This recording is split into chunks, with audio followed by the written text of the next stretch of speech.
O tema da nossa mensagem hoje é o Deus missionário.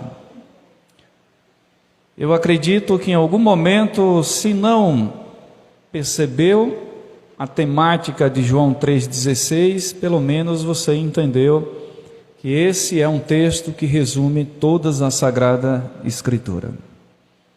É o texto que faz menção ao amor incondicional de Deus.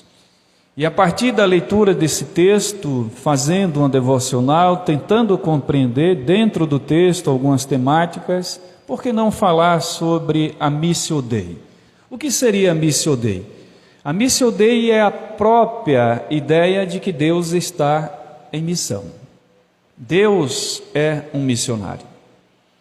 Deus instituiu o seu Filho amado como aquele que enviou ao mundo para salvar o mundo dos seus pecados. Portanto, Deus faz a missão, Deus realiza a missão, e a Missio Dei quer dizer Deus em missão.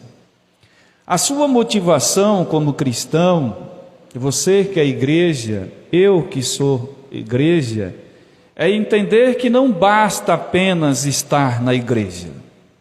Prestem muita atenção, os irmãos, vocês que estão aqui, os irmãos que estão em casa. Não basta apenas estar na igreja. Você tem que ser a igreja. Muitos estão na igreja e não fazem parte da igreja. Estão apenas de corpo presente, participando de um rito, de uma atividade que se encerra quando ele sai daqui. A vivência de ser igreja é ser igreja em qualquer lugar, e principalmente aonde você vai. E aonde você vai, você deve sempre entender que ali é o teu campo missionário. É a oportunidade que Deus nos concedeu como homens, mulheres, cristãos, de levar a boa nova, o evangelho, de propagar a salvação, de ser testemunha viva dos feitos de Deus. Portanto, você é e deve ser a igreja. Você não precisa apenas entender que você deve estar na igreja. Você está na igreja porque é consequência de você ser igreja. E você ser igreja é muito mais do que você estar na igreja. Vocês entendem isso? Amém? Portanto, nós somos desafiados a sermos igreja e viver como igreja. Porque Deus instituiu e disse que as portas do inferno não prevalecerá sobre a sua igreja. Você é a igreja do Senhor.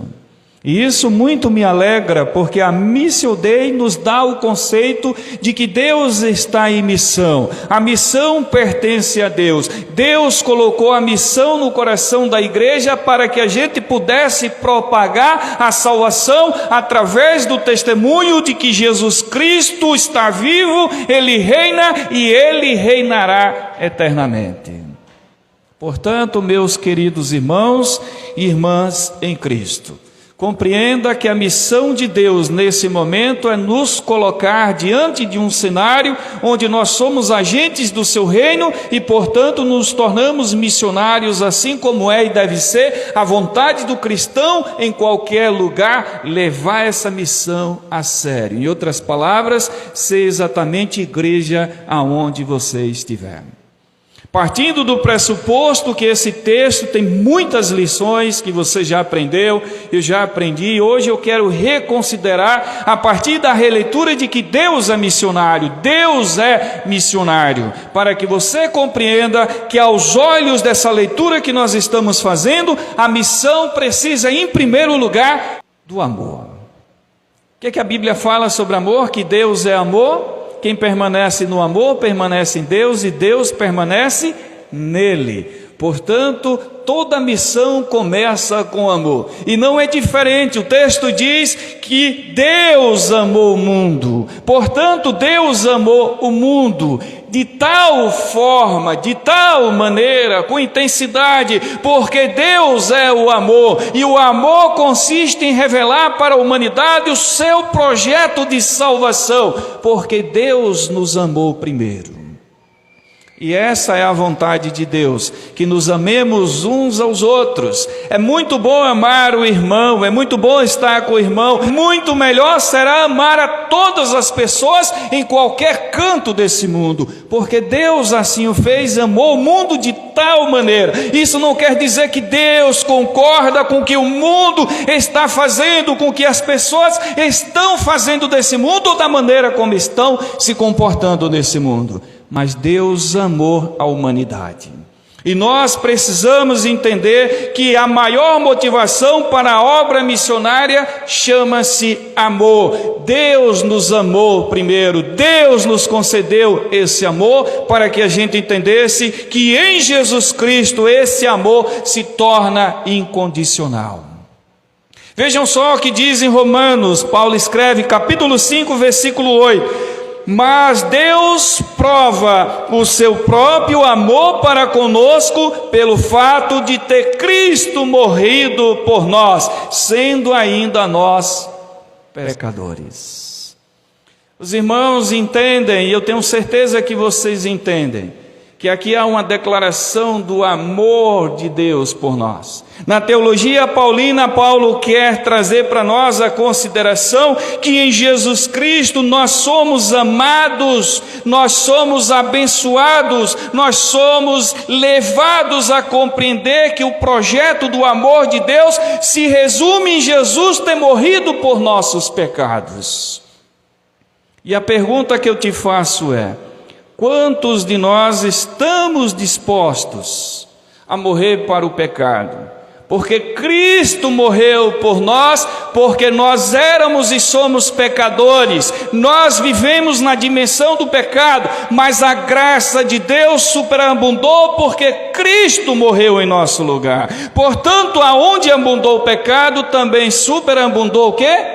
A graça de Deus. Porque por um homem entrou o pecado, mas por outro homem entrou a salvação de Deus. Portanto, nós somos levados a pensar no amor de Deus e na tarefa que nós temos de cumprir o seu chamamento, para que a gente vá e dê muitos frutos para a glória do seu nome. Se na missão nós precisamos compreender a dimensão do amor de Deus, nós precisamos também entender uma outra palavra chamada doação.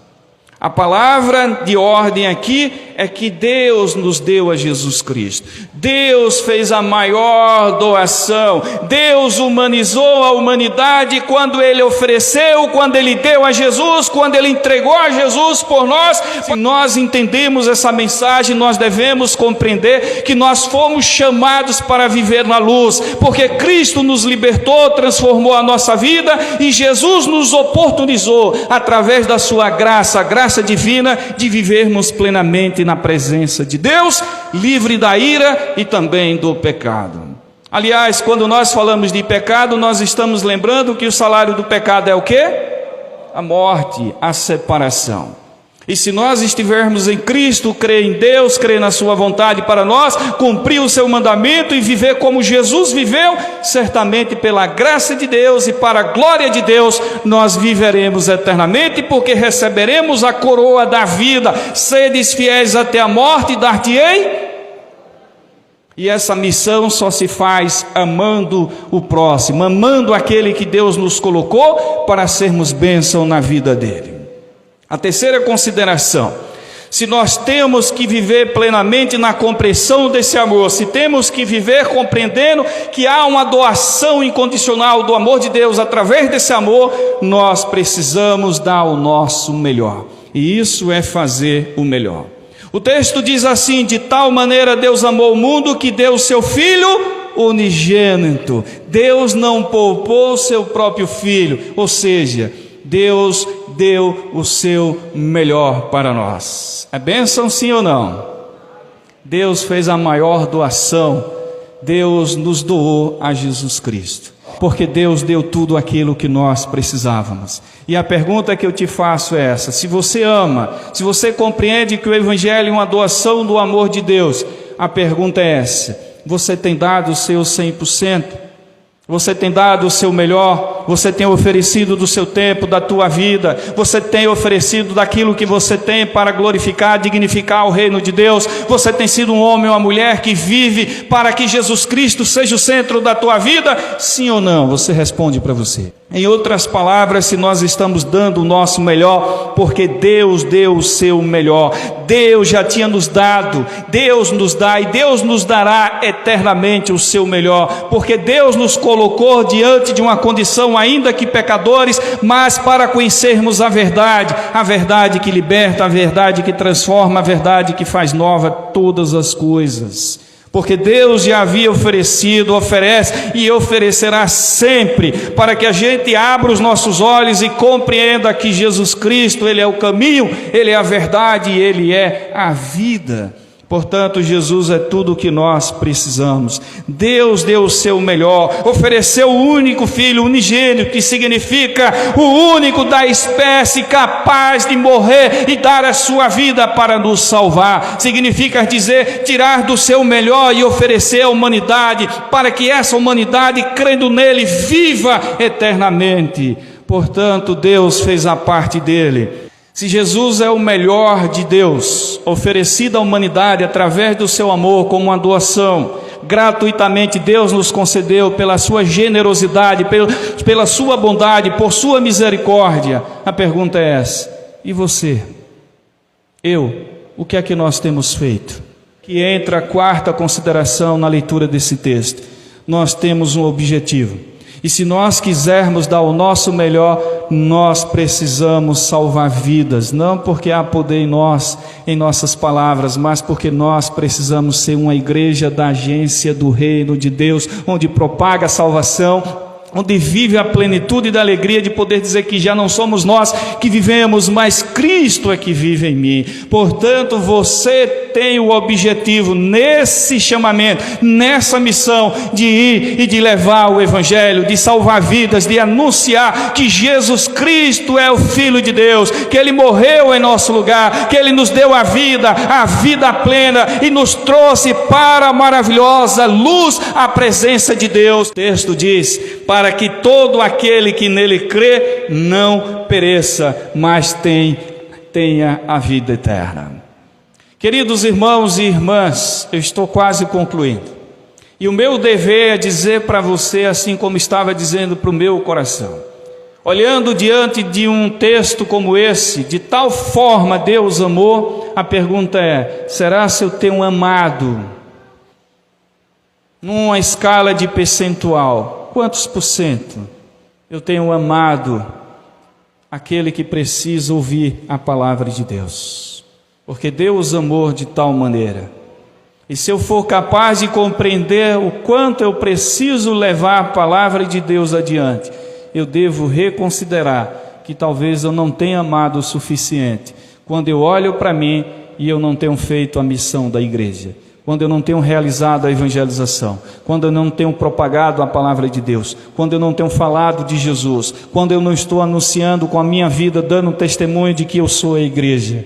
Se você não ter feito isso, se alguns de nós não temos pensado que nós fomos chamados para sermos igreja e evidenciar esse amor como doação da graça de Deus, recebemos a Jesus Cristo e temos como finalidade levar ao mundo o nosso melhor e fazer com que as pessoas entendam que a mensagem que nós propagamos é uma mensagem de vida eterna, eu te faço um convite hoje a repensar a tua vida. Talvez você possa passar 10, 15, 20, 30 anos da tua vida vivendo e aparecendo na igreja, mas se você quiser ser a igreja, você deve compreender que você foi chamado para ser igreja, e ser igreja é levar o Evangelho adiante. Que Deus nos abençoe.